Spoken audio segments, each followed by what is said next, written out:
পাঠ করছি আমার লেখা দীপশিখা কবিতাটি। ভুল ত্রুটি ক্ষমা করবেন প্লিজ।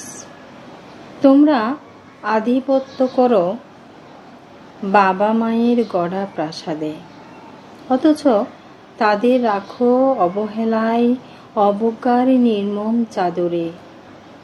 ভেবো না বয়স মানেই প্রাণহীন, তারাও বয়ে যাওয়া নদী। এই নদীর বুকেই ছিল তোমাদের বেড়ে ওঠার গতিবিধি। তোমাদের চোখে কেন নেই শ্রদ্ধার মায়া? কেন এত অবহেলার কালো ছায়া? বৃদ্ধ মা বাবা গুরুজন হলো অস্তগামী সূর্যের মতো, তারাই রেখে যায় আকাশ ভরা রংধনু যত। তাদের সম্মান করতে শেখো, দিও তাদের প্রাপ্য মান, নইলে অন্ধ অধপতনের অন্ধকারে হারিয়ে যাবে তোমাদের সুখের জীবন। যেই বৃক্ষ ফল দিয়েছে সারা জীবন ছায়া দিয়ে, শেষ বেলায় কেটো না তাদের নির্মম কুঠার দিয়ে।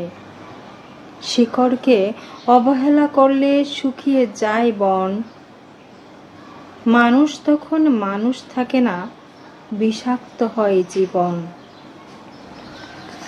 এই ঘর পথ সভ্যতার দীপশিখা বয়স্কদের ঘামের লবণে মিশে আছে। তাদের কষ্টে গড়া সিঁড়ি বেয়ে উঠছ আজ উচ্চ শিখরে সহজে। তোমরা ভুলে যাও যৌবনের অহংকারে, কত রাত না ঘুমিয়ে, কত ক্ষুধা চাপা দিয়ে, কত ত্যাগে নিজেকে বঞ্চিত করে গড়েছে তোমাদের জীবন নিজেদের পুড়িয়ে। হে নব্য নবীন, স্বীকার করো অবদান। যে পথে হাঁটছ সে পথ তাদেরই দান।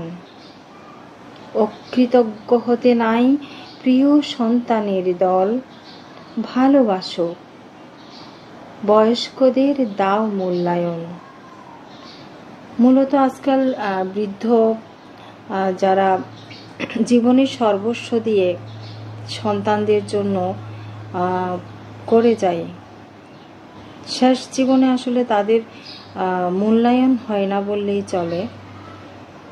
আমাদের সমাজ ব্যবস্থাটা এমনভাবে তৈরি হয়েছে যেখানে শুধু যৌবনকে মূল্যায়ন করা হয়, যা ঠিক নয়। আমাদের ভিত্তি স্ট্রং হতে হবে।